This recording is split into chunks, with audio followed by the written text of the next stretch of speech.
Love this podcast? Support this show through the Acast supporter feature.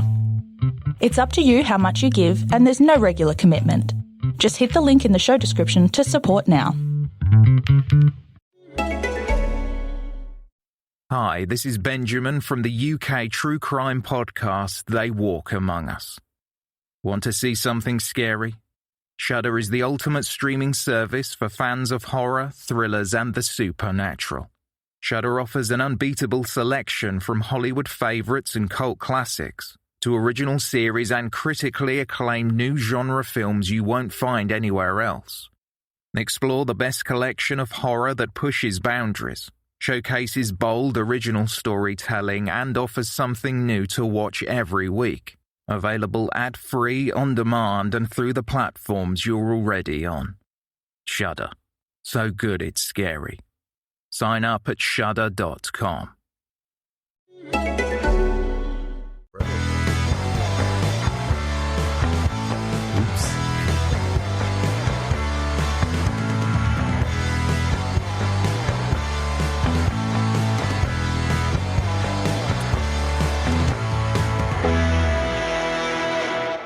Hi everyone and welcome to the Cognitive Recalibration Podcast. As always, I'm your host Shravan.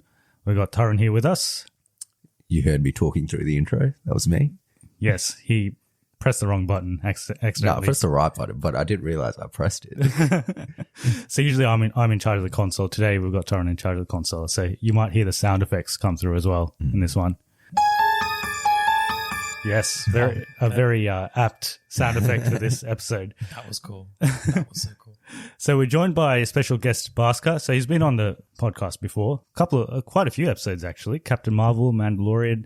But the reason we got him back for this particular episode is because we had him for the first episode we ever did on a Conjuring Universe movie, which was The Nun. So you can go back, that was back in 2018. 2018. A while ago. So you can go back and listen to that episode. It was quite an entertaining one. But welcome back, Bhaskar. Thank you for having me. It's good. Yeah, it's been a good journey, and for the Conjuring universe, The Nun, that was like, I still listen to it now. It's funny as hell. Yes. So hoping we can deliver on that. But that was one of the most anticlimactic movies that we've ever reviewed, because we were quite looking forward to that movie, and it didn't live up to our expectations. And I remember I was actually kind of lifting the film up saying, hey, it's not that bad. Go and watch it. You know, take someone who's scared as shit next to you and jumps all the jump scares, and that'll enhance the film. But yeah, I think that's what kind of brought out. So Conjuring, The Devil Made Me Do It. That's what we're going to be talking about in this episode, if you haven't already figured it out.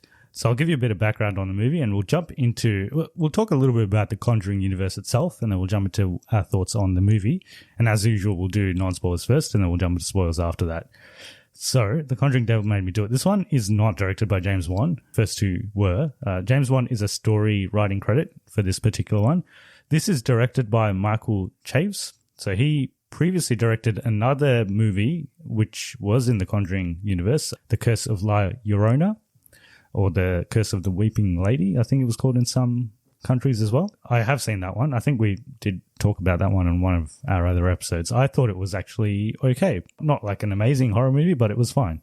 He's in charge of this one, and we can talk about where it differs from the first two in terms of direction when we get into the movie. Apart from that, obviously, the Warrens are back. So Patrick Wilson and Vera Farmiga headline the cast. And then we've got some cast members that have joined just for this movie around the case that they're investigating, which is the famous Devil Made Me Do It case, which was famous. I actually didn't know it was that famous until I started doing some research on it, and it is quite a prominent case. In terms of budget, so I always ask this question, how much do you think it was in terms of budget? You can answer this, Bhaskar. The budget. Do we know what the budget was for the other films? Yeah, I would definitely say the budget for this film, I would be surprised if it's not the lowest, purely based on setting, yeah, and some of the techniques used in film. A lot of it was indoor filming. Compared to the first one, was a lot of outdoor shots. Second one was, majority of it was outdoor shots. Even though it looked like it was in a sound set. And I think even just production quality wise, I reckon The Nun probably had the most expensive one, because they had to film it in an actual monastery, whereas this was fairly self-contained. I'd say maybe 50 million. Yeah, so this one was about 39 million. 39 so million, yeah. it is It's actually a little bit more than Conjuring 1. So Conjuring 1 was 20 million. Oh, no way. And Conjuring 2, which I think it's actually similar to Conjuring 2. So Conjuring 2 was 40 million. Okay. I think you're right, but in terms of the way the film looks, I thought Conjuring 2 looked like a more expensive film. Just the way they shot it, maybe. It just looked more expensive than this one. The Nun, let's have a look at how much that was. The Nun was 22 million in terms of budget. Damn. Yeah. So That's pretty good. They're not like massive budget movies. They're still bigger budget movies than most horror movies, though, because most horror movies tend to be quite low budget. So they tend to put, I think this particular franchise tends to invest a bit more to make them look better, I guess. Fair enough. Yeah. And what would be the more expensive component? Would you think like CGI, or do you think actual casting, production, set design would cost more? Probably set design. Probably set design. I don't think there's a whole lot of CGI in this. There is some CGI, but I would say mostly set design. I'd say so. I think a lot of it was used to augment and kind of make just final touches. The polish was there. The polish was definitely there. It just didn't seem nearly as, I could say, as dramatic. It was much more polished than The Nun. I think The Nun did have probably more CGI than the other movies, but like all in all, they're all pretty good in terms of production values, though, I would say. Even The Nun was pretty decent production. Not as good as this, though. Yeah, I would say so. Just in terms of how it looks, yes. Okay, box office wise, so obviously this is a hybrid release, so similar to all the other Warner Brothers releases this year. It's coming out on HBO Max in the United States and in the cinemas wherever it can release in cinemas, which is another reason why we're reviewing it this week and not last week, because we couldn't actually go to the cinemas last week. So in terms of box office, so far it's made 71 million, which is actually quite good for pandemic levels. So it's I think it's a sign that maybe the box office is recovering after this pandemic, because Quiet Place Part 2 has done reasonably well. Godzilla vs. Kong did pretty well. Yeah, Godzilla vs. Kong was the best pandemic film, and then I think Quiet Place 2 came in at 100 million now. Yeah. As of this week, which is the highest grossing pandemic film. It's getting better, which is good. It's a good sign. So, and this has done 71 million so far, so this might get to 100 eventually as well. In comparison to the other one, so it's probably not a valid comparison because obviously we're in a pandemic now, and when the other two movies came out, we weren't. But the first Conjuring movie made 319 million, and the second Conjuring movie made 321 million. So they made similar amounts. The Nun made 365 million. So it actually, I think it's actually the highest grossing Conjuring. Oh, The Nun, really? Universe film. Yeah. Interesting. And we can talk about that later. We can quickly go through the Conjuring timeline. So I think we went through it in quite a bit of detail in the Nun episode. We won't go through it in as much detail in this episode. But I think the first official movie in terms of the timeline is actually parts of the Nun. There's a sequence in the Nun, which is, I think it's the earliest situation that happens in this whole universe. But then in terms of the movies themselves, it is 1952 is when the Nun occurs, so the events of the Nun, but there's a sequence in there that happens much before that. Annabelle Creation is 1955. Annabelle is 1967. The Conjuring, the first Conjuring, is 1971. And then Annabelle Comes Home is 1972. And then The Curse of La Llorona, which I think initially wasn't meant to be part of this universe, but then they've kind of rolled it in. Like it looks like it was like a last minute thing. Doesn't matter. It's sort of its own story, but I guess it fits in the universe anyway. It's 1973 for that one. Conjuring 2 was the second last one, 1977, and then this is the sort of, in terms of the timeline, it's the last movie. So 1981 is Conjuring The Devil Made Me Do It. 10 years chronologically after the very first. So how old were the Warrens in the first Conjuring? Like late 30s? Late 30s, early 40s, I guess. Yeah. Yep. Yeah. If they were teenagers in the 50s, then this would be 20 years after that. So I'm guessing, they'll be late 30s. Yeah. So this would be like 40s. Early 50s possibly. We can get into the story because that sort of plays a part, because in this, Ed Warren has some health issues, which they make very clear in the very first sequence of the movie, and then that sort of plays a part throughout the whole movie. We can get into the story. So as we usually do, and you did a great job. I recently listened to our Nun episode, and you did a great job explaining the synopsis for that movie. So what was the story of this one?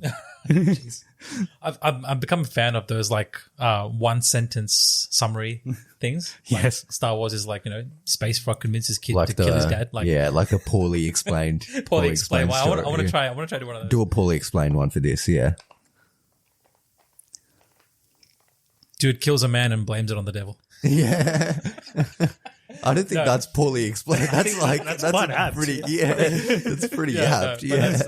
That's the true events that is by the actual story. Obviously, this one is a bit more detailed. Starts off with a boy. In the family, David Glatzel. He and his family are in a house. He's got a sister, Debbie.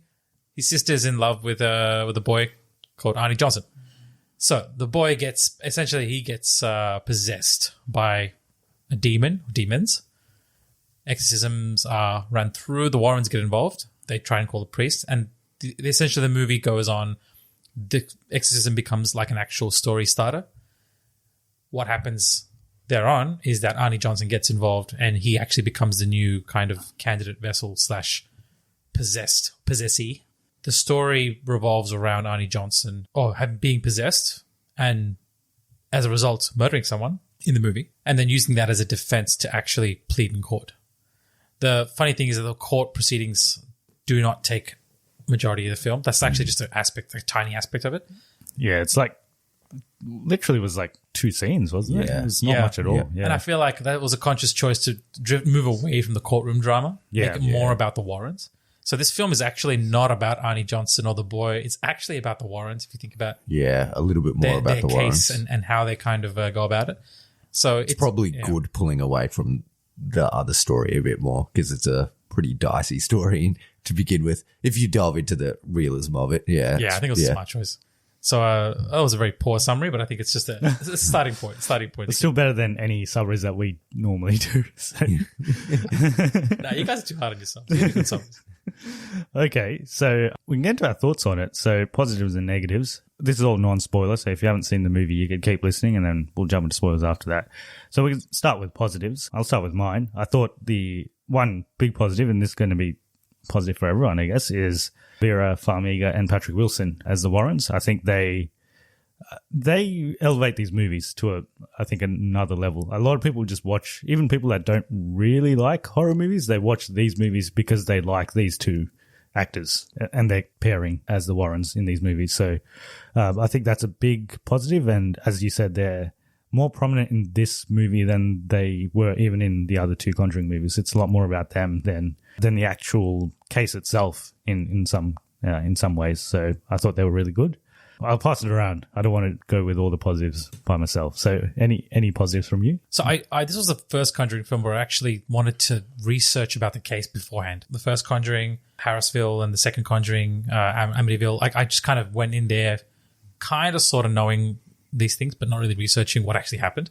This is the one that I actually went and actually researched what happened. And to my surprise, they did weave in a lot of the detail of real life events. Sure, they left out some of the more kind of gritty, important details, or the more kind of the details that would kind of make you break the fourth wall and make you think, oh, okay, that's not mysterious at all. They left that out, obviously, but a lot of the details they did pay attention to. It's good to see that. Oh, they wove that in there. They wove this in there. The initial contact, the stories of how it transferred from the boy to Arnie. That was actually pretty accurate to what actually happened during during the exorcism when Ed and Lorraine Warren were actually there. Another positive I'd like to say is that the filmmaking is actually a callback to James Wan's very kind of slow burn horror take, like taking his time, the shots, the build up. Obviously there's the hallmark of this series is that there's no reliance on cheap scares. They kind of build up the tension, and I think they honored that in this film. It's less jump scary than other movies. Yeah. There still is the odd jump scare though, but it seems well earned rather than just being a jump scare. Yeah, it's like the audience was brought on to a point where the tension is it's passed. So now we are kind of ready for the jump scare. It's not so much like a rude awakening. Also like, all right, you guys know it's coming. Here it is. And it's not a fake jump scare either, where they fake it out with nothing. and they keep doing that, and then they put in a real scare somewhere. And I think the situations that characters are put in this movie, when the jump scares do come, they seem justified at least. Because in the other movies, they just walk into these situations like for no reason at all. Like it's just set up so that there is a scare at the end. Whereas it seems like it's meant to be part of the story, at least in this one. Yeah. Mostly. It's a bit more well earned. The sound design's quite good, as they are in all these movies. I think that leads to the scares being scarier. If you take the sound away, it's probably not as scary. So, yeah, that's a big part of all horror movies. I think part of the tension building exercise is ensuring that your sound design is not deceiving. It's actually it leads on. And it doesn't like precede the scene as well. So a lot of the scenes with Vera Farmiga like doing her scared face or just kind of in the atmosphere or in a new vision or something, like they really pull it off well. It kind of reminds me of this Asian horror film Cairo, and there's a wonderful YouTuber who dissects the scene saying it's the scariest scene in film for him. But you watch it, it's not actually jump scary, it's not gory, it's just the tension that builds up from a static shot, and they kind of did a lot of that careful sound design that complemented the photography and cinematography in this. So it's good. If you actually sit down and pay attention to James Wan's works, it's nice. It's good to see that stuff. If there's no other positives, we can jump into negatives. I've got a couple. I guess when you compare it to the first two Conjuring movies, it is still the inferior one. And I guess one of the main reasons for that is James Wan is a very masterful filmmaker. Like it's unfair to even compare this director to James Wan, because he's proven himself to be pretty good with multiple genres, not just horror. He's made Aquaman, for example. He made a Fast and Furious movie, didn't he? Yeah, so he's done everything, and he's done everything reasonably well. I think the main thing that was sort of missing in this one is it jumps straight into the midst of the case. Everything that revolves around this case, it jumps straight in. The first scene itself is within this case, and this could be a positive or a negative, but from the get-go, you're just in this story, and you don't really have that much time to relate to the characters, I guess. Like, you already know the Warrens, so you're going to relate to them anyway, but the actual people that are a part of this case, you don't spend that much time with them. You spend a bit, and then the movie just moves away from the case for some time as well. Like, you go on this detour for a bit and do something else, and then you come back at the end, and sort of there's a lot happening afterwards. So this movie isn't just about the devil made me do it case. That's kind of just one part of it, I would say. So they don't concentrate as much on the case itself. Whereas in the other ones, it was much more revolving around a family. So in the first one, it was the Perrons, is it? The one that moved, the family that moved into the Bathsheba's house. Yep, the Harrisville house. I've got the family name. I think that there's a small Easter egg to them in this one, because someone sends Ed flowers and they're like, oh, this is from some... Yeah. I think it was from them. And then the second one also revolves around the family in Enfield. I felt like the other two, you build much more of a relationship with the family themselves, so you kind of feel the scares a bit more, because they're more helpless than the Warrens. The Warrens have done this stuff before, so there's less of a feeling of helplessness most people know that the Warrens survived until relatively recently, so it takes away some of the tension, I guess, that you know they're not going to die. That's right, yeah. Unless they change the story, which they can, but for the most part, they're not going to die. Like the whole source of what was meant to be the whole source of tension in this movie is because Ed's a bit more vulnerable because he has a heart attack in the first scene of the movie, and he's obviously got some health issues, and Lorraine has to pick up more of the weight. But as you said, that they both survive. Like, Lorraine only died like 2 years ago, and Ed died in 2006. So they both survive. So kind of that if you know the backstory, people might not even know these people. People might not know the backstory, though, and for them, the tension will still be there. It might be there. Yeah. They might just go into this movie. They might not have even seen the previous two movies, and they went into this movie, and maybe the tension... It still all makes sense. It'll all... Actually, for someone like me who has done a lot of research, I didn't actually know exactly when Ed Warren passed away. So I thought, it could have been in the 80s. I don't know. It could have been. Could have been in the 90s. So for me, that was a interesting choice for them to use that as a stake building exercise to kind of say, well, he could go. You don't know. But overall, I felt it was fine. It's still it's just not as good as the first two in terms of the emotional connection you have with the characters. But it's I still had a good time with it. In the back of my mind, I told you guys after I came out of the movie the problem I had with this in the back of my mind, I knew it was based on true events, and I knew this guy murdered someone. The story behind it we don't need to go into, but he did kill someone, and he's painted as a sympathetic character in this, and I just couldn't get that out of my head. And I'm like, he's meant to be like the main character, and you're meant to feel for him, but also this guy in real life killed someone, and I don't believe in devils, so I don't think a devil made him do it. But yeah, I think that took me out of it a little bit. That's really interesting to say that, because it's like up until this point we were like, oh, so like a demon from the witch hunting trials goes into a mum and terrorizes the family. It's like that's actually we are kind of immersed in that story. I'm okay with that. Yeah, and it's like it kind of takes you away. Whereas this story is a little bit fourth wall breaking because it involves like the judicial system, the courts of law, and there's a little bit more reality around it, which makes the actual story unbelievable. Correct. In a sense, it takes you away. That's actually a really good point. I didn't think about that. That's kind of the same thing that I was feeling. Yeah, but the other ones are more contained. It's not like they're in a house. It's a haunting in the house. I don't believe it still, but at least it's contained to that house. No one was hurt or anything, and no one was going to jail because of it.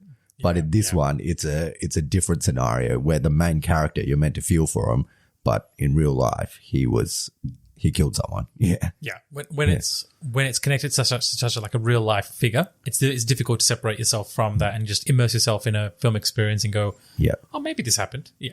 That's hard to compare it to something else. There was a movie called, what was it called? I think it's like The Murder of Nicole Brown Simpson or something.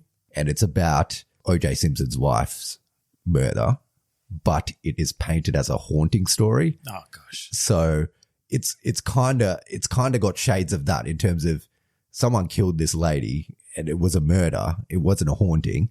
And similar to this guy killed someone. It was a murder. It wasn't a devil possession. So it takes you out of the movie when it's kind of real and like people got hurt doing this. It's kind of like glorifying the violence almost. Or if you think about the victim's family, it's like, well, how do they perceive this film? Yeah, exactly. Yeah. And I don't know if the guy who dies in this has family alive or anything, but I assume they wouldn't perceive it that well. if they did. That's interesting. It's an interesting conversation, especially because this is such a commercial movie as well. Like it's like this horror franchise, and Warner Brothers is like it's not like an indie film or something. It's like it's there to make money. It's essentially and the names are like unchanged. The names are exactly as is. Like down to the letter. It's not like John Doe or something based on what they do normally with films is they change the names around. That's what I've at least that disconnects you from it to a certain extent. But this is real people. So I think part of the reason why, which we'll go into later, is because there was so many media adaptations of this event. This was not the first. There was a book written. There was a TV show made off the book. And then there was a movie made off the TV series. And it's just like all that got completely blown out of proportion. So I think it's like become an urban legend to a point where it's like, oh, yeah, movies being made about this. Maybe as us, US urban legends become popular. Maybe it's like, they talk about it that way. And I guess because Ed and Lorraine Warren were connected to this, it was eventually going to be made into a Conjuring movie because they were a part of it. So I did hear there was a lawsuit against the Warrens and Warner Brothers from making any further Conjuring films, which may have contributed to the naming choice of not calling it Conjuring 3. Yeah, but I know that the people putting that forward were not family of the victim, but family of David Glatzel, the kid, the relative I think it's either stepbrother or a cousin. I can't remember which one. But he basically so Debbie's brother, Debbie, who's the wife of Debbie's brother's relative, either step sibling or step cousin, who took care of him and basically just said it wasn't a haunting. It was a mental illness that wasn't diagnosed properly and all that kind of stuff. But like that kind of stuff takes you out of it, doesn't it? For me, that was a conscious process. I actually went into this researching everything I could beforehand, and I think I'm glad I did because the negatives for me actually weren't anything to do with the realism of the film. Thankfully, for me, the negatives of the film was mostly to do with the pacing. Like when you think about Conjuring film, what is the pinnacle or the kind of the final act, the pièce de résistance of a Conjuring film? It's the exorcism, right? It's that moment where you have the final powers clashing and then the dude ripping the demon out, and that's it. Everyone's happy. That's the first Conjuring film. It builds you up, and it's like in this one, it kind of jumps straight in. Yeah, well, it jumps in with an exorcism. Yeah, so, and I honestly felt that that was actually that was probably the best moment in the film, like that whole intro sequence for me. And then the pace just dropped right off of the rest of the film because it was then going on to, what caused this, as opposed to saying, how do we resolve, what caused this and how do we finally chase the tail end of it. But that initial scene for me was like, that's awesome, but it's a bit soon. I was expecting a bit more of a build up to the story and then following. It's almost like a reverse Conjuring film. Almost, yes. Yeah, the end is at the start, the middle is the same, all the investigative stuff, and then I guess the end is something. The end is yeah. And they tried to go with a different approach with the antagonist in this. Yeah, well, the antagonist isn't the devil as it normally is, and it's a physical person, I guess, in this one. Yeah, I think we can say it's not something that is as supernatural. I think the focus now is that sometimes what's more dangerous is it's almost like a serial killer movie-esque, but it's kind of like a serial killer movie, but it's with a bit of supernatural elements in it. But it could be interpreted that way. Yeah, I would agree that the antagonist, just when you find out who it is, it's just not as menacing as it was in the other two. And I agree the climax was nowhere near as Conjuring 1 had a great climax. Like it kind of comes to it all comes to that. Same with 2. I think 2 had a decent climax as well. And I think it also comes back to the fact that in those two movies, you're much more connected with the actual victims. In this one, you're not really. Like, you don't spend that much time with them. Like, he goes to jail and that's it.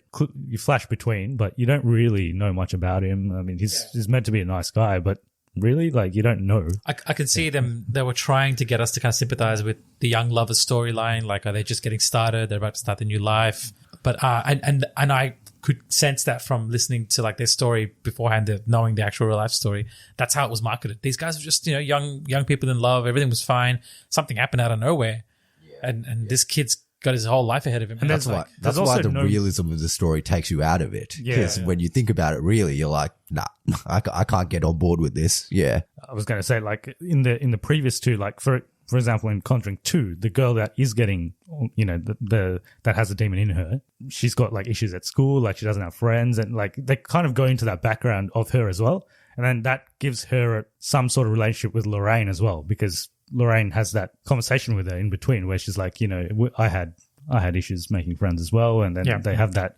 bonding moment. In this, there's nothing like that. Like it's just this guy, supposedly a nice guy, and there's also no mystery because in the first sequence of the movie, you know that the devil is in him. He literally asked the devil to go into him. Yeah. So you already know that. Like, that's in there, and there's no real investigation. Whereas in the other two, you don't really know what's happening. Like, there's something going on with the mum in the first Conjuring.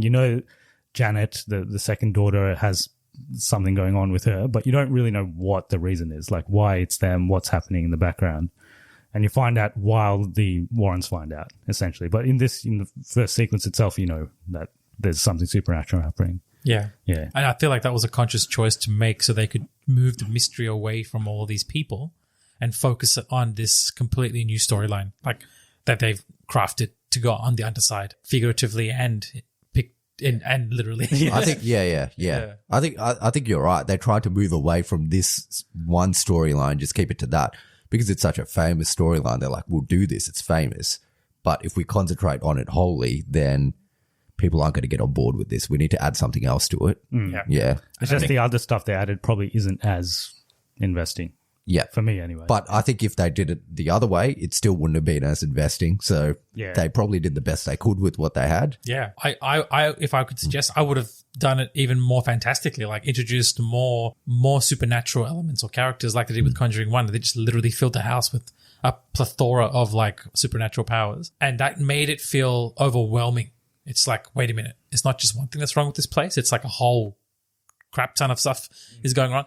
That kind of feeling would work well into immersing an audience while also kind of taking real life subject matter and kind of diluting it to a point where you can be like, well, okay, we understand that they're not trying to focus on that. They're trying to focus on this whole list of shit that's going on. And they did try with a new angle, which is good. I think that was a missed opportunity because we were discussing this before, and they could have definitely gone more fantastical because we know in the actual case itself that the the boy had 42 demons in him. As claimed by the Warrens, the 42 demons. And that, when I first heard that, I'm like, okay, if someone says they have one demon in them, right, that's pretty serious. Like they do, they're convulsing, they got problems.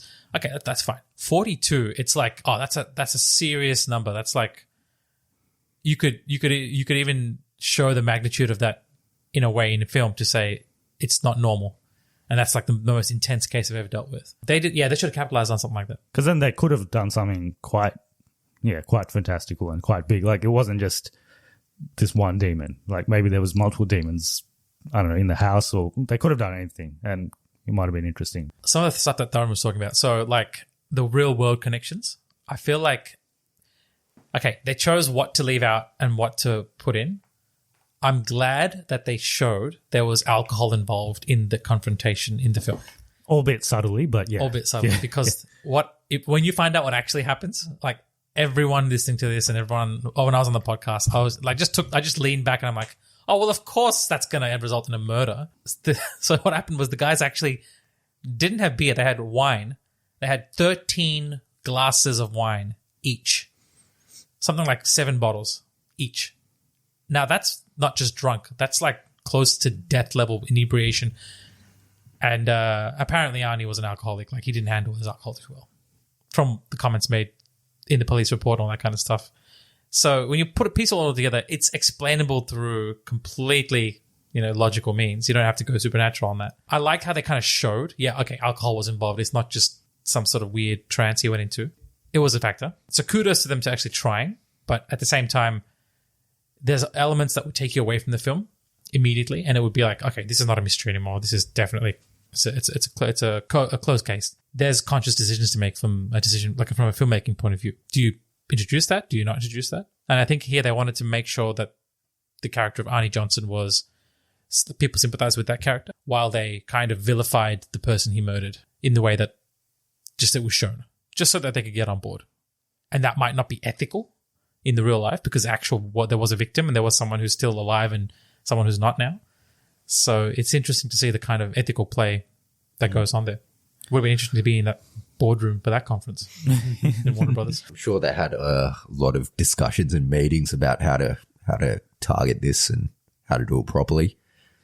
I think they did a decent job with it, but out of all the stories, it's the one I like the least, purely based off the story. Because they were actually going to do another story for Conjuring 3, and this was back when I think James Wan was actually meant to direct it. It was it's the werewolf in London, or it's somewhere in the UK. It was a werewolf case where a man allegedly became a werewolf. Oh, nuts. It was also based off true facts or whatever, but...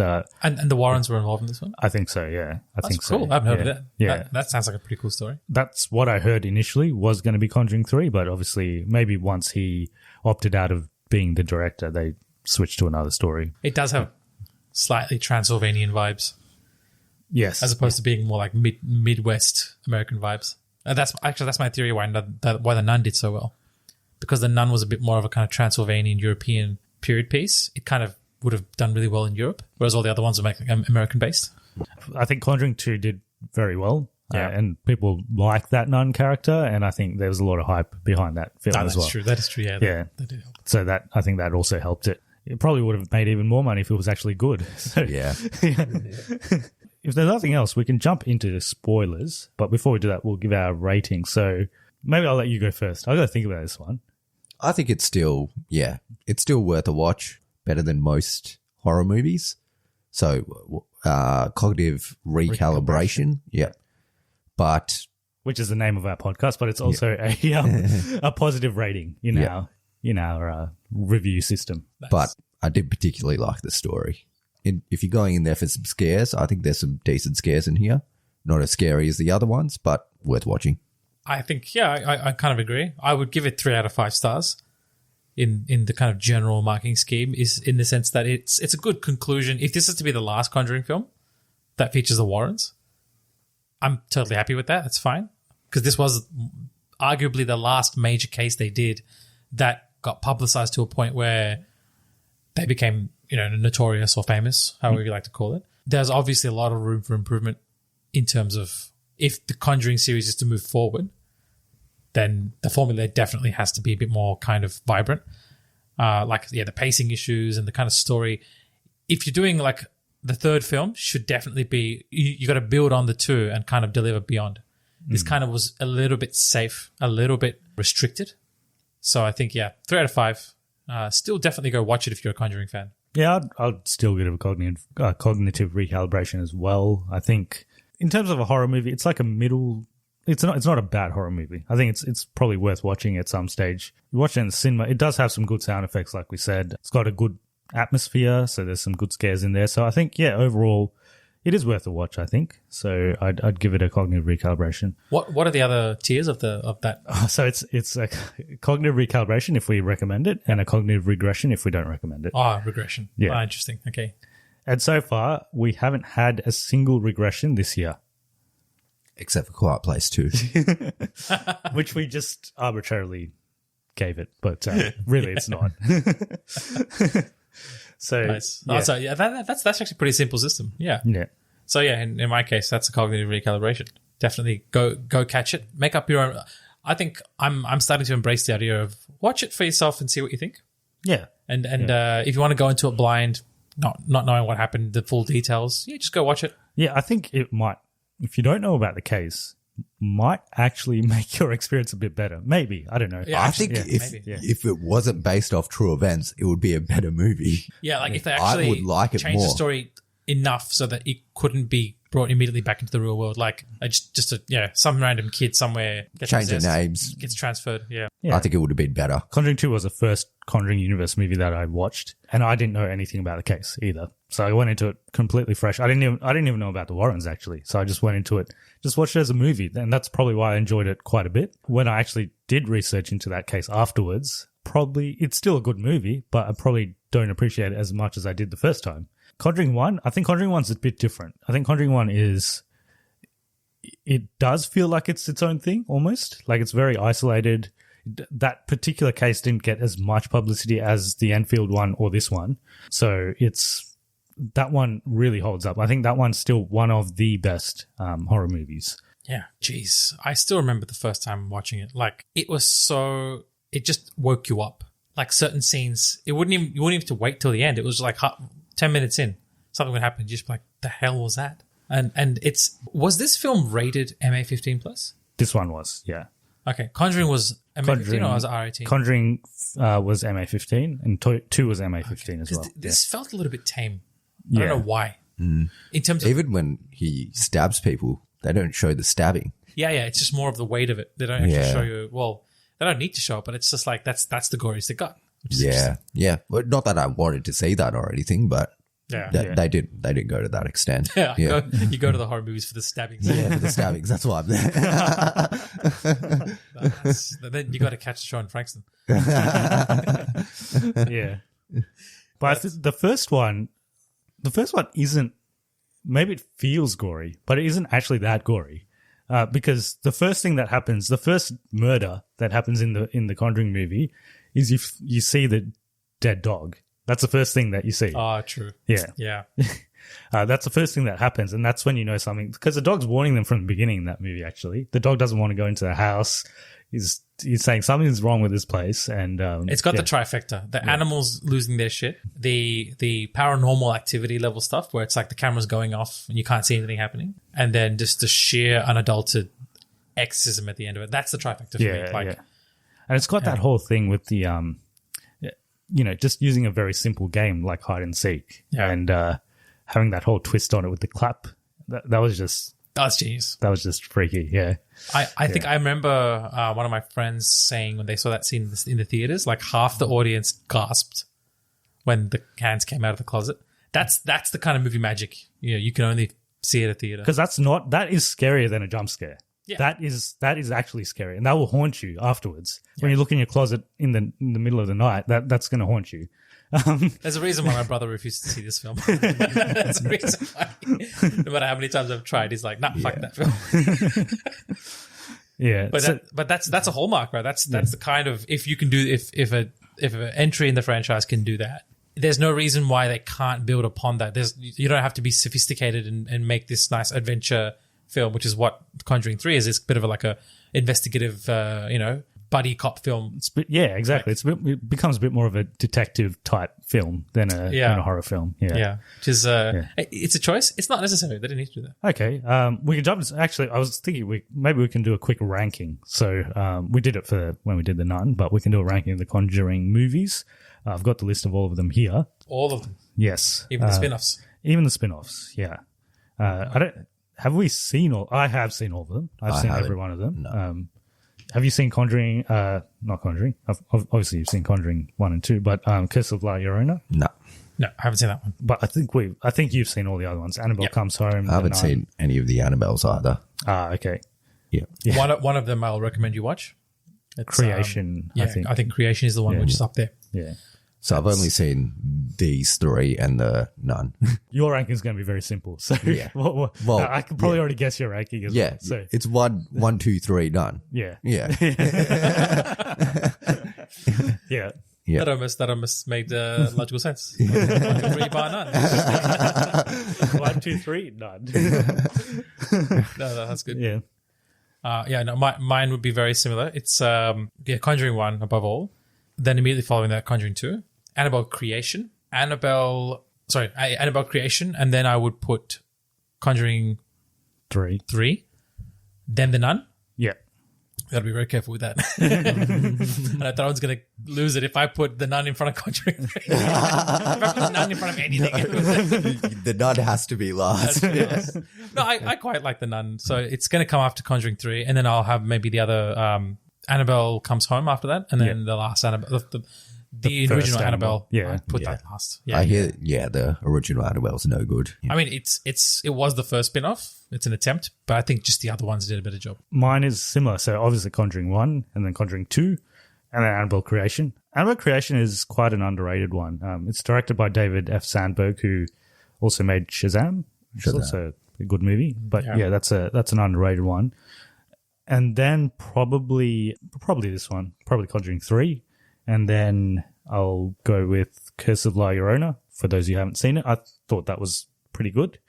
Then probably Annabelle Comes Home, then The Nun, then Annabelle. I got to check out The Curse then.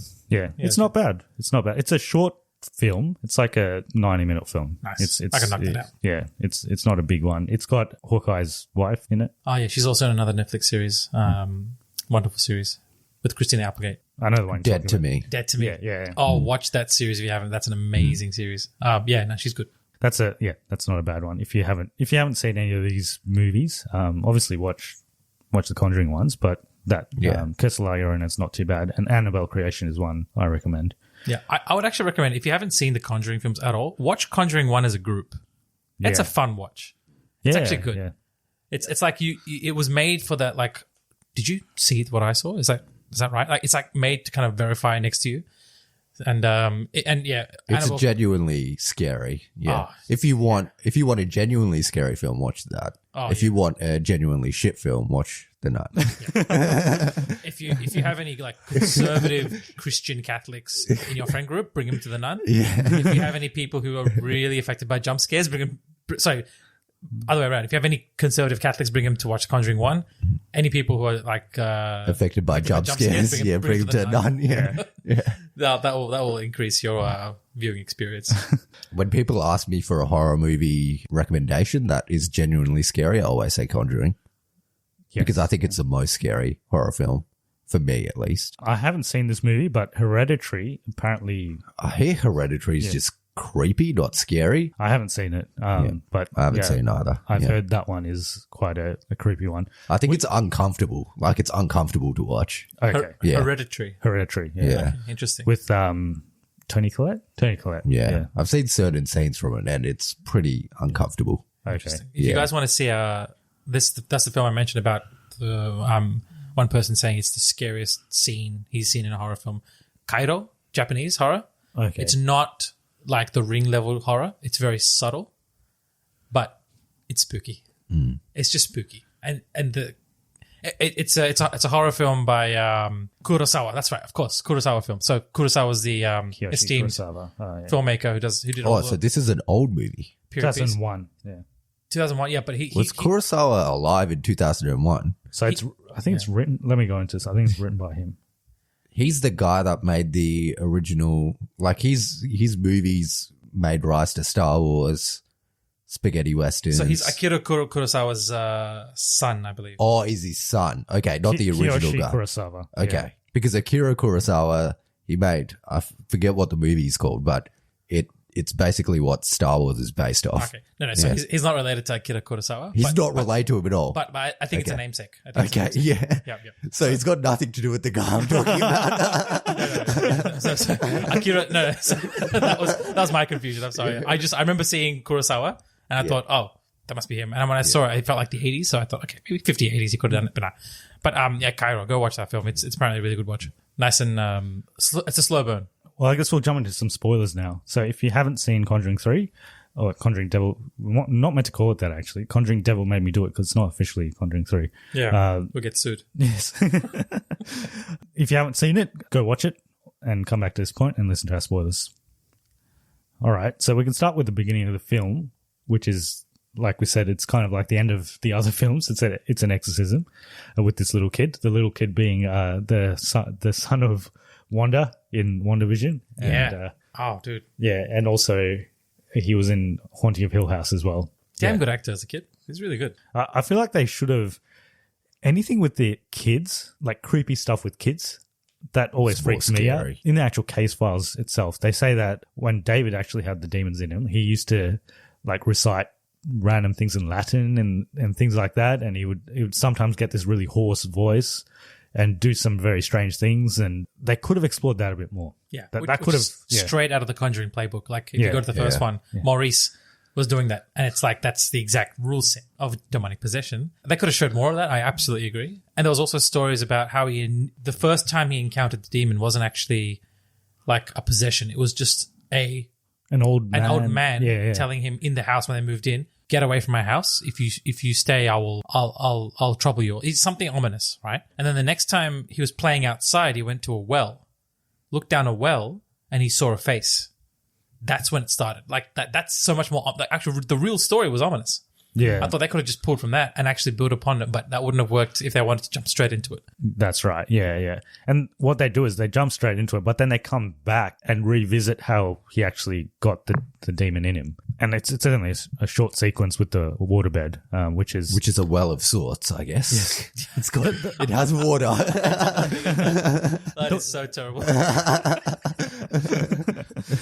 The waterbed is in the actual case though. I think there is a section where he... Yeah. I think there was a case. And then I realized, I think the reason why they focused on the waterbed was to then go off the idea of the mold and then something underneath the house. Yeah. If they did if they did the real story of like, the outside elements and the whole house was haunted. Yeah. They couldn't have explored this other dimension they wanted to add to it. That's right. Yeah. So, everything was a conscious choice. Yes. So, what we find out is that below this waterbed or below this room, there was some sort of, what is it? Like it's a satanic device. Yeah, it's a Wiccan artifact that's composed of multiple bone segments, and it's like witchcraft basically.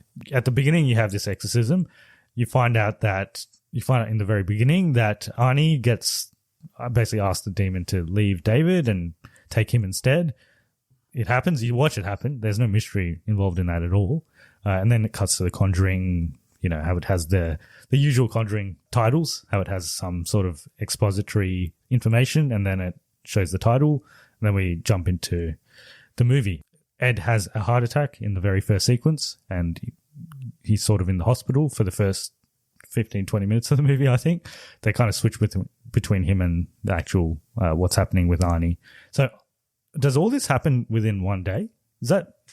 Because I had to pop out for a little bit, but was all this happening in like the space of a day? No, I think it's a longer period. Yeah, it's a bit longer period. And the span of time of that possession, them moving out, is actually a couple of months, I think. Okay, so Ed was in the hospital for quite some time. I think, I think not specified specifically, but I think he is, yeah. I think in the real life story it was a couple of months. In the movie, it felt like if he was in hospital, it would maybe like a week or something. Yeah. Some period of time. Yeah. But and also the reason why he got the heart attack in the film, it didn't make it seem like it was organic. Like Ed's been eating too many Cheetos, and it's he's got like a the heart devil's attack. the devil jumps on him and he's like, your heart's gonna fail, old man. Yeah. Suddenly he has a heart attack. Like, since when was the devil a coronary specialist? Like cholesterol in his veins. What a specific. He just performed an angiogram at that stage. What a very specific ailment to give someone. Like, you're gonna have an aneurysm, you old fuck. Like, and it's like, okay, we get it. It's his natural. His health is declining, and maybe the dude made him vulnerable. Yeah. So wouldn't it have made more sense if he got like scared enough that he had a heart attack? I felt like that would have been more organic than the devil saying, I'm going to give you a heart attack. I'm going to increase your cholesterol levels. Can't believe it's not butter. Well, it always was. I just twisted it around. It's like, I think that was a choice to, again, take it away and put that supernatural element of if something goes wrong, it's probably because of the devil. And the formula that I've noticed is if there's anything that in the real life story you could say, oh, that's probably the cause of it, in the Conjuring universe, it's shown as a symptom of possession. So like alcoholism or like bad health or something, it's like, oh, you're being possessed or you've had an effect as a result of something evil. It's just a clever technique. It just uses the same elements and says, well, the cause and effect is switched. That does set Ed on a very, like the whole movie, this became a distraction for me. Like his health. Like that was his crutch, and that was he wasn't a useful member anymore. He wasn't like his whole role in the first two was he was investigative. He actually had he'd do most of the like dirty work. Like he'd get out there and he'd recite Latin and have like the cross and actually ward off powers. It's a Charles Xavier symptom. So do you guys know Charles Xavier in every single movie at close to the beginning, he gets hamstrung in some way. Either he goes into a coma, his powers gets taken away, or something, because if he was at full health, then the scenario would be finished straight away because he's too powerful. Yeah. So essentially they had to Charles Xavier and Warren. Yeah. They did that for Conjuring too. Yeah. With his eyesight. Yeah. Yeah, at the end. Yeah, that's right. Which is effective because you're already told the premonition is going to die. So by doing that, it was effective. I thought that was really clever use.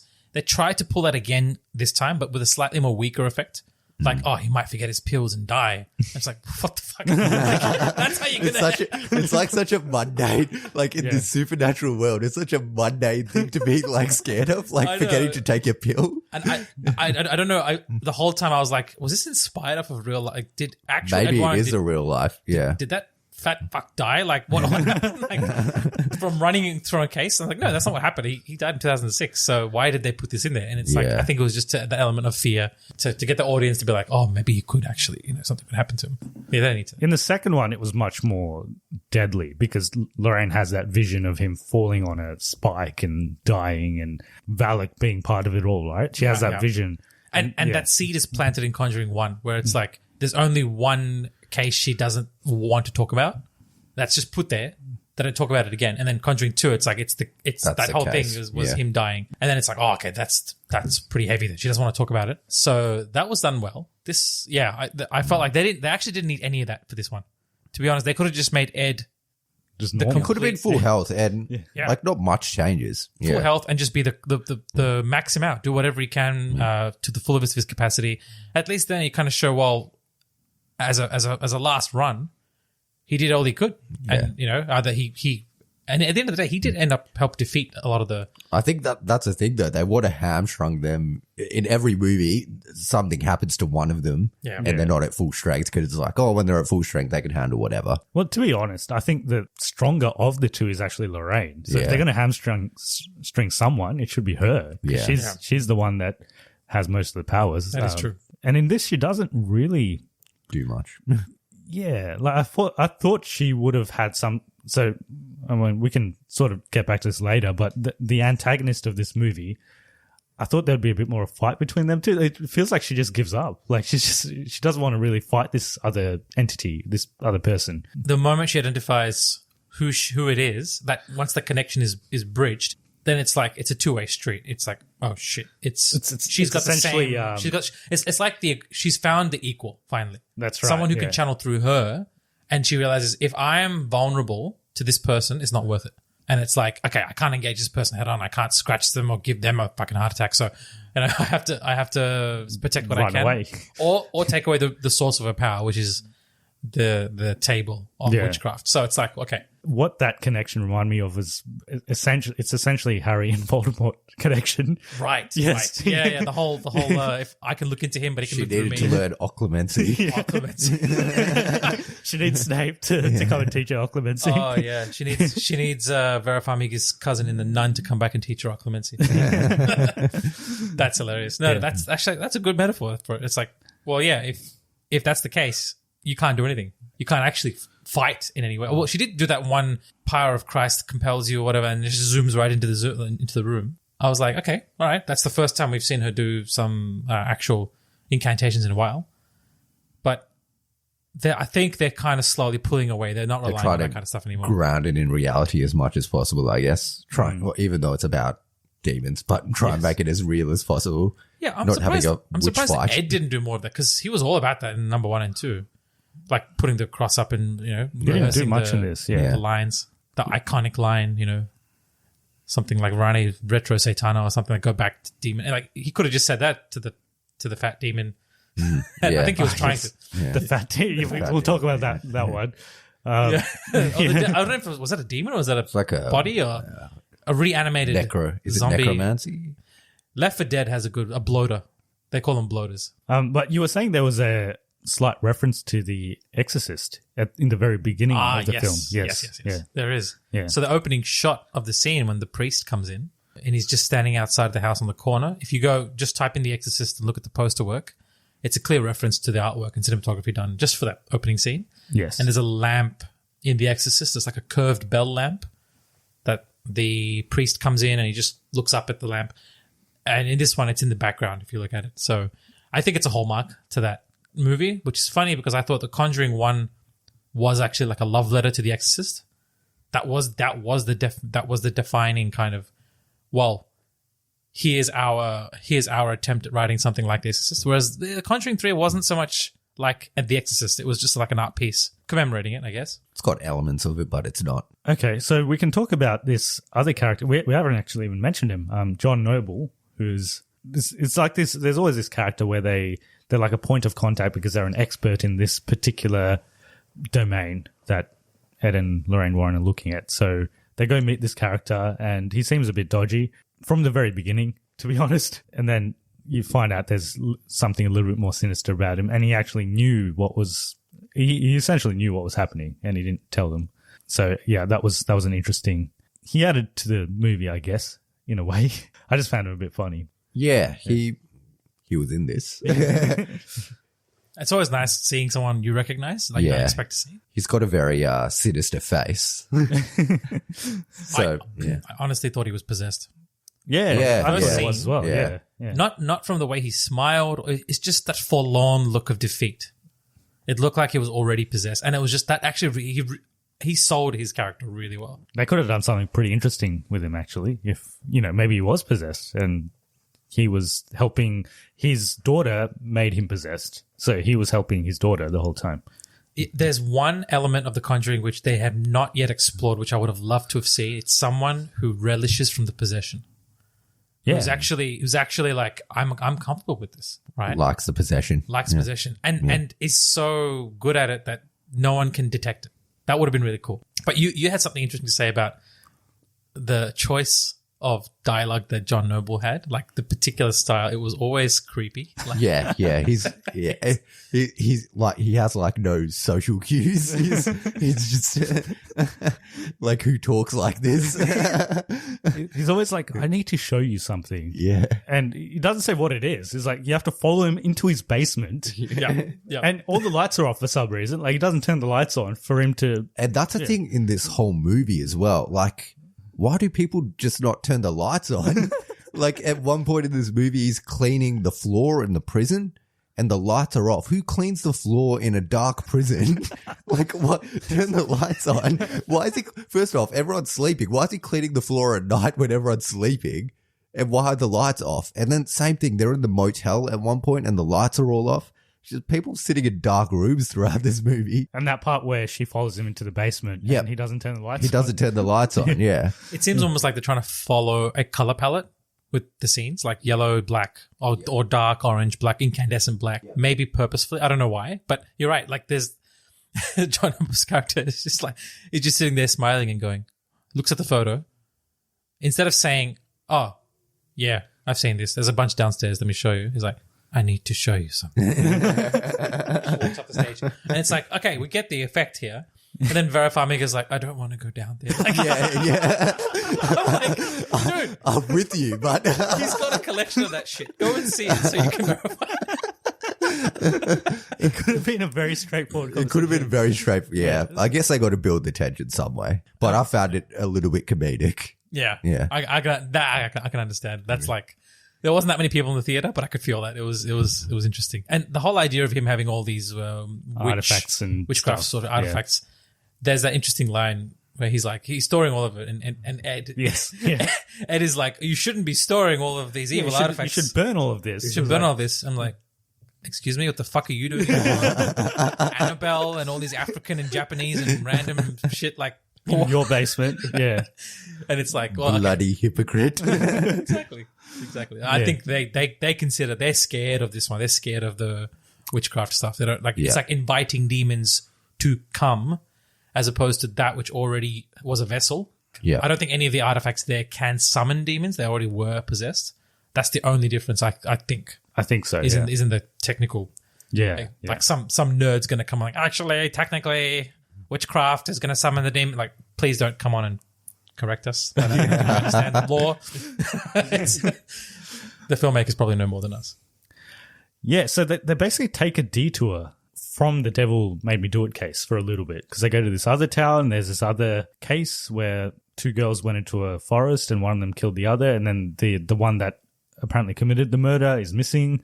And then Lorraine has to help the policeman find out what happened and kind of take that detour for a bit, which was fine, I guess. It's just that they showed probably the most scary part of that sequence in the trailer where she almost runs off a cliff. They showed it in the trailer itself, so I knew that was coming, and it wasn't really that impactful for me. Yeah, I guess it was fine. It was fine. Again, they try to build up the tension with Ed and his condition, because he's trying to chase Vera Farmiga through chase Lorraine through the forest, and he can't keep up because of his heart. And then I don't know what the policeman was doing at this stage. He was, I don't know what he was doing. He probably could have caught up to her, but yeah. So basically, she helps them figure out something about this case. So she finds that the devil made this other girl commit a murder as well, and that's linked to this other case that they're currently investigating. So they're all linked in some way. And then she uncovers that there is one person that's actually a witch that's behind this. And that's where we get to the main antagonist of the movie, who happens to be, you find out later, is John Noble's daughter.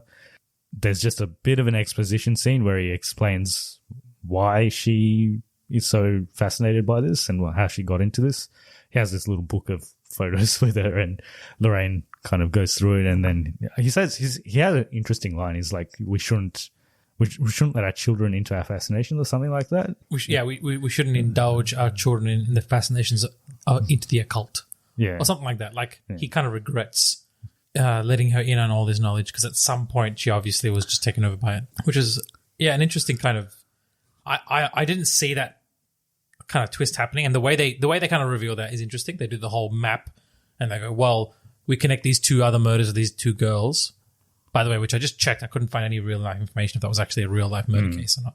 But they did all this investigative journalism stuff. They found the two girls and where they got their cursed, totem thing from. They triangulate an area in the map, and based on Lorraine's kind of feedback of, it's below a train track or something. The connection was I heard dripping water underneath somewhere, muffled near a train. They use all that logic, and they said, well, there's only one place. There's only one train track that goes by, and then suddenly Ed's like, oh, crap. And that's when he realizes, John Noble's house is there somewhere. So he runs, and then you kind of get, I all thought that it was actually him. He was somehow like manifesting all this stuff. But it's interesting. They bring that whole connection back in. Yeah, because at that stage, I thought he was the main. He was in antagonist. on it. Yeah, but he wasn't. Ed kind of rushes to try to help Lorraine. Lorraine just happens to already be there. And that's when we get to the climax. The climax was... there's also this part where Ed is also possessed. So at one stage, they're like, two things need to happen. A murder needs to happen, and a suicide needs to happen. And then, 2 scenes after, it's like, No, 3 things have to happen. A murder, a suicide, and a killing of God's man or something. Yeah, a godly man. Yeah, a godly man. The death of the possession of a child, the suicide. Sorry, no, the death of a child, suicide, and then the sacrifice of a godly man. Yeah, something like that. Yeah. And then it's like, oh crap, is that Ed again? And then you got these all like Conjuring 2 vibes. Like, is that meant to be Ed? Again, he loses his vision again. Like, it's the second time he loses his sight. But she blows some cocaine into his face. Yeah, she doesn't just come and blow sand. It's something. She blows sand. Yeah, it's cocaine and he gets high. It's just like some pepper and freaking like chili powder. Some spices. Yeah, spice of life. Makes him see what does he see again? He sees. I think he just sees the witch. No, I think he sees. Doesn't he see? Oh no, he sees the fat guy. Yeah, I know. He sees the fat guy through his own vision. He's like surrounded by images of her, the fat bloater. Oh yeah, demon. Yeah. He thinks he's killing the fat guy. Yeah, but he's killing Lorraine. Yeah, that's right. And the fat guy turns up at their house as well. But it's not actually the fat guy. It's just Lorraine. Yeah, that's right. Yeah. Very similar to the very first time he got kind of semi-possessed and he was trying to cast out the demon, and then it just came to and he was doing it to Lorraine. He had a knife in his hand. Yeah, that's right. Yeah, that was in their home. Yes, yeah. So he was already semi kind of controlled. That just took him over the edge. But yeah, that whole final act was it was intense. Could have gone either way, but I think it was. We were a bit safe in knowing. Okay, he's not going to go and stab Lorraine. We know he's not going to do anything. You knew everything was going to be fine. I knew them two would survive. The kid's probably going to be all right. Yeah, I wouldn't mind if he died anyway. And it wasn't really a horror sequence. Like there was no reason to be scared. Like it's not like in the climax of the other 2 movies where the actual demon comes out. Like Bathsheba's out and the nun is out, and as soon as he grabs the sledgehammer, you know he's gonna hit the altar with it. So he hits the altar and then he destroys that. So he manages to there's a little bit we haven't talked about, but there's a very small flashback sequence where Lorraine talks about when she first met Ed. And I was wondering why they invested so much into this sequence. Like they got like other actors and they filmed this whole little sequence. Yeah, and 1950s sepia tone. Yeah. Gazebo and like rose tinted glasses and $13 houses and like. I was like, why did they do so much? Well, it came back at the end. Yeah. Like I guess it kind of. It sort of pays off at the end, but it probably, they probably didn't need to film a whole different sequence for that. Like even if she just said it, it would have been as effective, but it doesn't matter. It comes back and he remembers when they first met and, how much he loves her. It's all about love saves the day, essentially. That was really, I was kind of like, it just came out of nowhere. Are you really going to say like love is what triumphs? And it's like, is that, are we going to Last Jedi this thing? Was there like was there any like allusion to that prior to that scene? That love is what is going to save, because they just say it at the end. It's like, oh, they say it at the end. There's no allusion to it. They do something like that in Conjuring 1, where she's about to stab her kid and she just says, remember the memory of being the mother, of being in the beach, like just being the mother. And that was much more wholesome because it's like organic, right? Just remember the light. And that was much more to do with like a divinity versus evil. Yeah. And in this one, it was like, it seemed a bit contrived. Just like it made sense, but it's also like, where did that come from? She may as well have said family is what matters most. Yeah, she could have been, like that word could have been interchanged to anything at that point and it would have been fine. Yeah, it could have been anything. Sledgehammers is what she fears most. Sledgehammers save the day. Well, because they're trying to do this whole parallel, because at the same time, Arnie is essentially committing suicide, and this is the whole parallel. So they're trying to say, him and his girlfriend, the love triumphs there. Yeah. Lorraine and Ed, the love triumphs here. So that was the whole parallel thing. But okay, whatever. It wasn't it didn't distract from the movie, but it's also like, that did elevate the material at all. Yeah, I think it violated that one rule: show don't tell. Yeah, show don't tell. If you use the word, you got to use the word love very sparingly in films like this. Yes, you got to be like, just show that good memory. That's enough. that's enough for him to remember like something pure. There's actually many parallels with Harry Potter in this movie. Yes. Love defeats Love evil. defeats evil, yeah. Yes. Oh, there's the scene in the freaking Room of Requirement where Ginny takes the book and No, just overall. all like, you need is love. Bitch, give me that book. It's got Sectum Sempra now. It's useful shit. Like, so it's just Harry Potter diversion. Well, I guess the whole thing about Harry Potter how is Lily saves Harry. well, his mum's love saves him. Essentially, yeah. Yeah. Yes. No, it was a blood oath. That's what actually saved it. It was old magic, as Voldemort says. Yeah. Old magic, I didn't see it. But then at the end, Dumbledore's like, but he doesn't believe in love. That's why you'll win. Anyway, that's kind of... Dude, you fucking raised a kid to the slaughter. What do you know about love? Dumbledore to lecture anyone about love. That's just my own issues with Dumbledore. Maybe we should have another deeper discussion on Harry Potter at some stage. Deep dive into Harry Potter. Yeah. We haven't done any... Oh, we did Crimes of Grindelwald, but we haven't done any Harry Potter movies. We'll do that at some stage. That was a segue and a half, damn. Yes. The altar is broken, and then there's this other very short scene where the antagonist turns up. Well, you don't even know this person's name, do you? It's just this it's lady. Lola. Lola, is it? Yeah, it's a Lola. Good pick up, on the picture. Lola. Okay, so Lola turns up, and then Ed is like, "You promised that you'll sacrifice something for the devil, and you haven't done it, so you're gonna have to sacrifice." Yeah, it's funny how he explains what's happening to her. It's like, yeah, so you're gonna die now because you said you would give them the soul, but you didn't give them the soul, so they're gonna take your soul now. Yeah. She probably knows this. It's like, you don't need to tell her that. She knows, man. Yeah, and then she dies, and that's that, and they escape, and he's like, "Oh, I forgot after all this, like if he hadn't taken his tablet, surely all this trauma would have caused something, right?" Yeah, he gets through it. So I think he's fine. And he's like, "Oh, I haven't brought my tablet." And she happens to have one in her. She's like, "It's all right. The dust had the tablet in it." The dust was a mixture of the tablet. We just ground it up for you. Yeah. You just inhaled easy access. I just realized that could have just been Lorraine's character progression from Conjuring 2 of not being able to control, like keeping it safe, not being able to control that. I think that now she's taking it into her own hands, is like making sure that she's there at every step. But also, he's a grown man. He should be taking his own tablets. I don't know why it's the second time he forgets it, right? Yeah, I know, right? It's not that hard to take your tablet. There was one potential story. When you're watching a movie, sometimes you see something and, oh crap, are they going in this direction? Is that what they're going to do? There was one possible thread that it didn't happen, but I thought it'd be really cool if they did. So it's not that well known. After this case, Ed and Lorraine Warren's life basically went to shit. All the people pulled them apart for their, their storytelling. They're just doing this for the money, all that kind of stuff.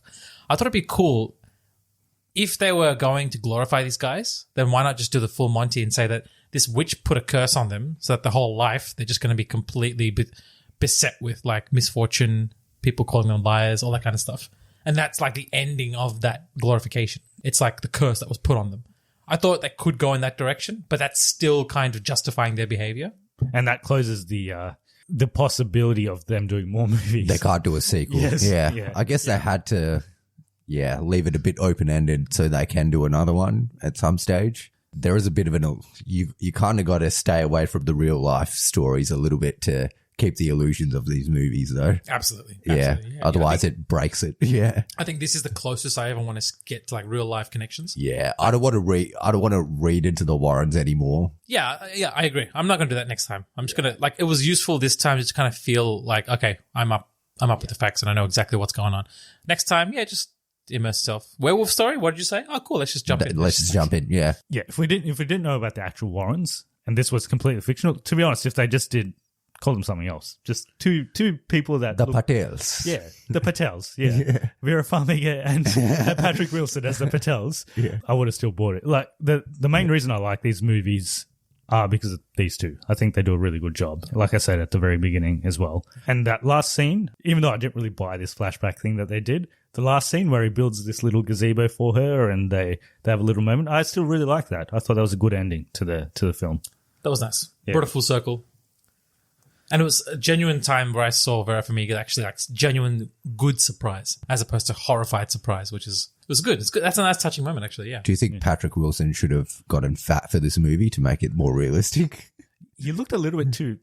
He looks way too fit to have a big guy had a heart attack. Yeah. They were purposefully. I can tell when the costume department's trying to do that. They were purposefully making him wear like oversized shirts, and cardigans, like just to show that size coming out.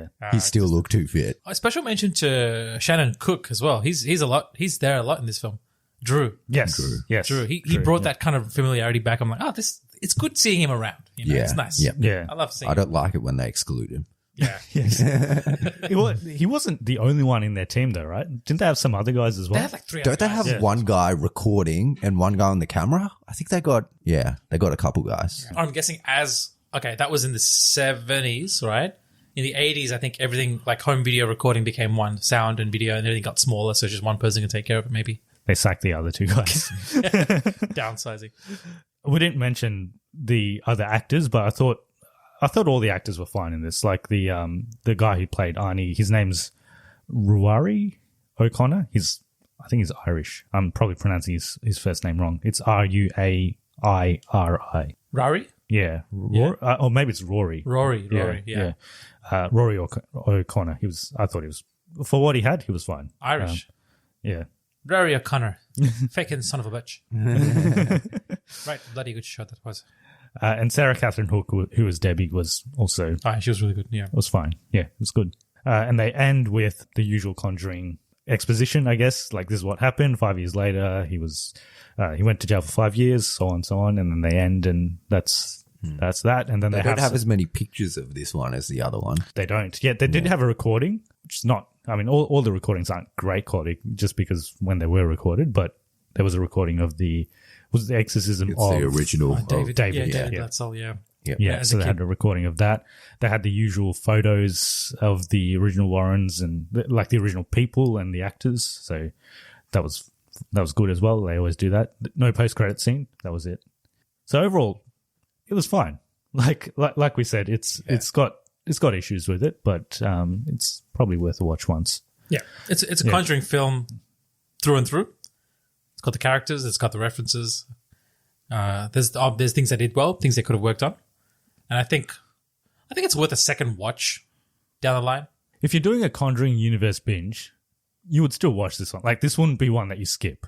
I think you'd still watch this one. Just because I know they always love to put in details, like little hidden details here and there. Be interesting to see if they have anything there. Like, I was thinking the gazebo is some kind of pentagram or something. Like, they walked in there and something happened. Like, nah, it's actually, I was like octagonal, but maybe there's some detail there or not. I don't know. But yeah, it's always good to have a universe that's fleshed out, that they can actually feel comfortable to do something new.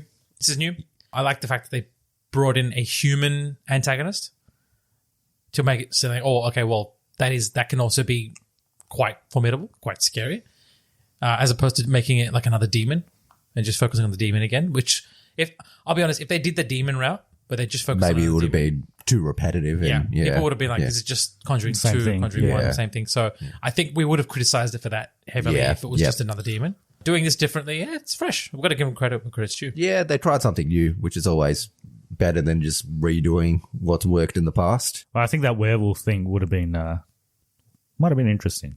Might not have necessarily been a devil. Like, it might have been something else. That story has a lot of potential for like just going into different lore as well. Because werewolf is a much more. It's a different type of thing. Werewolves, and that goes into vampires as well. If you look at the actual history of that mythology, that mythos, the Lycans, their archetypes. So yeah, if they do that, that would be the perfect kind of like Ed and Lorraine kind of go into a different universe kind of thing. And that's how you flesh out a series. You kind of put them in different scenarios. Different kind of threat. Yeah.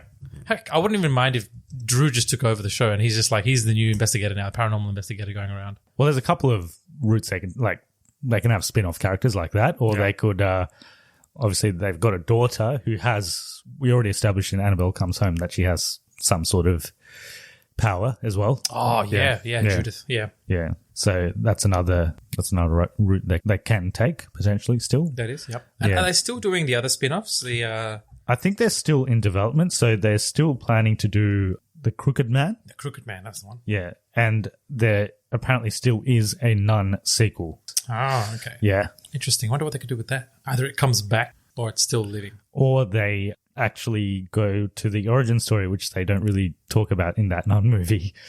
The actual origin. Yeah. Okay, that'd be interesting. Or the origin of the forms. I would love to see that. Like how it got the forms. That'd be interesting. Demonology 101. There was a small homage paid to, I felt, The Sixth Sense. When he was saying, when I had to deal with them, it gets cold. And that's exactly what, in M. Night Shyamalan's universe, whenever you're near another human spirit or inhuman spirit, it gets cold. Remember that being in the original Exorcist? I feel like it's a bit of a kind of homage to different films, different kind of filmmaking genres. So, yeah, it's a work of labor, work of love. They went in, they kind of pulled in all of the horror stereotypes and lore and legends, tried to incorporate as much as we can. So, yeah, kudos to them. It's not yet become a cash grab type of situation yet. I think they're still genuinely trying to do something good. I think that it's not got to the stage where they're just taking the audience for granted and just doing whatever they want just for money. I think there's still a story to be told. Yes, and they're trying their best. They're still doing good stuff with it. And I think the trailer, they're much more sensible nowadays on the trailer stuff. So I was originally worried the trailer didn't look that scary, but I'm glad that they did that because they actually didn't reveal any important scenes. Yeah, they chose something that was relatively. Cliff one. The cliff one, they probably shouldn't have shown that. But maybe that one. The cliff one, the way I saw it was, just the first 10 minutes of the film has much more crap than the trailer did. So I'm glad they didn't show any of that stuff. That was good. Like they showed little snippets here and there, but the majority of the film now, they're not wasting it on just showing the best part in the trailer, which is good. We need more of that stuff there. That's Conjuring, The Devil Made Me Do It. Hope you enjoyed our review. If people want to get in touch with us about their thoughts on the Conjuring universe in general, how do they go about it? So they can email us at cognitive recalibration podcast at gmail.com. I've done this before. You've done this 88 times, I think. Or on all other platforms at cognitive recalibration. Yeah, and if you want to support the podcast, the best way to do it is to give us a review on iTunes because that makes us more discoverable on search engines. If you're a Spotify user, the way the algorithm works is just listen to our episodes. So just listen to the end and that kind of goes into their tracking and that makes us more discoverable on their search engine. Apart from that, we do have a Buy Me a Coffee link where you can give us a one-off donation, which we'll use to further develop the podcast. There are some developments we want to make to the podcast, some spin-off podcasts and possibly a video podcast, so translating this into a video podcast at some stage. So any support we get would be good for that. Thanks, Bhaskar, for coming on again. Another great... Every time we have you on, I feel like it just brings our podcast up another level. It just makes us more credible. Oh, thanks, guys. It's always a pleasure to be here, especially for like the horror genre. It's enjoyable. It's always a fun time. And I think we kind of work. Our dynamic is really good when we talk about something that is like really close to our hearts. Like Conjuring was that one time gathering where we all kind of just got together and watched it. Now it's like, well, yeah, let's actually flesh it out. And we'll get you back on at some stage. We will have to talk about Lord of the Rings at some stage. Oh wow! So, and we want to do justice to that because that's something I grew up with, something we grew up with, Lord of the Rings. So this is going to be his 20th anniversary. I just realized it is. Yeah, it is. And there's a Lord of the Rings TV series coming out. War of Rohirrim animated TV series. No, the live action. Oh, sorry, I'm jumping the gun. The live action Amazon Prime one and the most recently announced anime adaptation of the War of Rohirrim. Yeah, which was just announced at the Summer Games Fest. Yeah. But a lot of awesome news coming out. So before any of those come out, we need to talk about Lord of the Rings. I recently started watching. They're on Netflix at the moment. Yeah. The original Lord of the Rings movies. I watched them. It's amazing that they're 20 years old. I can't believe that they're 20 years old. When you watch them now, they look better than some of the movies coming out now. They have aged spectacularly well, and it's all the credit to the decisions they made in making the films. That's the right thing to do at that time. It's going to be hard to beat that series in terms of how well they've aged. It's amazing. And everything, like watching it now as a grown adult, because when we watched it, we were still kids. Watching it now as a grown adult, just the character dynamics, like Aragorn and his rise, like to becoming king, and then Frodo's got his own story as well. I really liked Aragorn, and obviously camaraderie with Legolas and Gimli as well. Something I just really appreciated more this time around even more than when we watched it back then. Yeah. And also watching it brings back good memories of the game, Return of the King. Oh, yes. Best game. Best game. The accompanying to the motion picture. That was, I can, just watching the movie, you know which levels that we did. There was one, what was that level where we just went there purely just to level up? Southern Gate. Yeah, Southern Gate. Yep. Yeah. Co-op. Southern Gate, you literally don't go through the gate. You kill everyone first, and then you go through the gate. The waves just keep coming. You just get the javelin and you throw it at that random schmuck like the troll. Yep. Yeah. Oh, that was good days. I still remember you had to put the you had a desk fan. You had to put it against your PC laptop, your PC box, just so the graphics card could cool down enough to run at like 30 frames a second. Yeah. How far we've come since then. Yeah. Well, I need to play that game again. It's back when movie related games were actually good. Like they don't even do movie related games now, do they? Yeah. It was actually when there was a demand for it. Yeah. It's like the tie-ins, right? Yeah. And like that was the system sellers. They don't do them anymore because leaks. The stories are under wraps too much. So if they need to make a game on a movie, then they need to know the story of the movie to make the game. Yeah. And then it's more chance of leaking happening. So that's true. Or else there would be a whole industry for MCU games. Like that would be next level. Yeah. There is a really interesting study into going on, like why Square Enix's Avengers game has not done as well as it should have because it released at the perfect time. And it's purely because that the cinematic experience now is much bigger than the gaming experience, and that people don't necessarily want to just level the game along with the movie all the time. And that wasn't always the case. Like when we grew up, that was completely different. Yeah, there was a game for every movie essentially. Yeah. And I think the games were better because the films were so well done that just being any level of immersion into that universe would just help you feel satisfied. I remember watching the appendices, the making of series of that whole film series, and it's just even more magical when you sit down and watch it right after the films. So that's going to be a really interesting series. I don't know how many, like that's going to at least span a couple of episodes, right? Oh, when we talk about Lord of the Rings? Yeah. Oh, yeah. It'll be at least one. Yeah, it'll be like at least 3. I think we'll do 3. We'll do one on each of those each of the movies. Interesting. So Fellowship to Return of the King. Yeah, we want to do that well. I can't believe it's been 20 years, man. That's insane. I still remember sitting in the theater watching them. Yeah. And I didn't know anything about Lord of the Rings back then, and I remember watching I still really I know people say Fellowship is like maybe the weaker of the 3. They're all amazing movies. I really like Fellowship just because they spend that first half an hour just setting things up. Like it's like that whole Shire, how they have the celebration for Bilbo. Just that stuff. Yeah. Itself is like... I'm in the same camp. I actually had never heard of Lord of the Rings until I saw the trailer when I was a kid, the super trailer where it just showed like 2001 Fellowship, 2002 Two Towers. And I'm like, how are they planning these films to release consecutive year after year? And then I was fascinated. Then I went to search, J.R. Tolkien. All right, I know The Hobbit. Is this the sequel to The Hobbit? Yeah. Oh, crap. I have no idea what goes on in there. And just the films were so otherworldly. I'd never seen anything like it. Like the scene with the troll coming in and just in Moria. Yeah. And it's just like, this is insane. And I was like 10, 11. I don't know how old I was. 2001. So I'd have been like 12. 12, yeah. And it was just like, that's the formative period where you're like, you're starting to get out there, read more, watch more. And that changed everything. I think that's why Fellowship. I love Fellowship. I really love like Two Fellowship. Towers. I love Return of the King.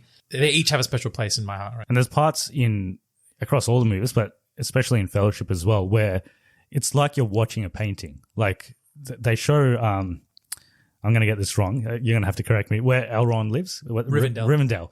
Rivendell, when they show a shot of Rivendell, it looks like a painting. Yep. It looks just so picturesque. Like, yeah. And you know why? Because Howard Shore and Alan Lee actually drew matte paintings to accompany the background. So when they shot Frodo and they did that angle shot, what you're seeing is a combination of the actual set, actual CGI of the waterfall, and actual matte painting artwork that it is actually artwork. Yeah. That looks realistic, and they combined it with CG. So it's like everything is just done so perfectly. It doesn't look otherworldly or uncanny. Yeah. If it looks like a painting, it's because it was crafted. That's still, to this day, I think it's just the pinnacle of filmmaking. We will save That's our Fellowship of the Ring episode. cut that one.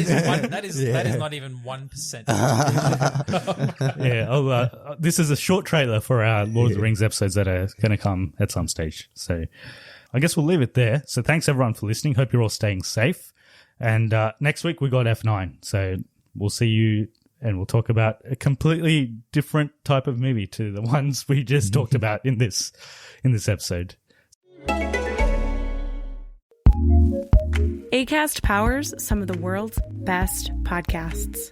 Here's a show we recommend. I'm Ned Fulmer. And I'm Ariel. We're from The Try Guys, and we have a new podcast called Baby Steps. It's an irreverent parenting podcast because parenting is not perfect. We just had a newborn, baby Finn. I got pooped on. Ariel has pink eye. I don't have pink eye. We talk to some experts. We even bring you 4 a.m. thoughts from our garden. Oh my gosh, it's literally 4 a.m. Just to go back here, I thought I got poop in my eye. Yeah. And that causes pink eye. Parenting is a mess. We're a mess. You're a mess. Join us every Sunday. Listen to Baby Steps on Acast or wherever you get your podcasts. Acast recommends. So see you then. See ya. Gotcha.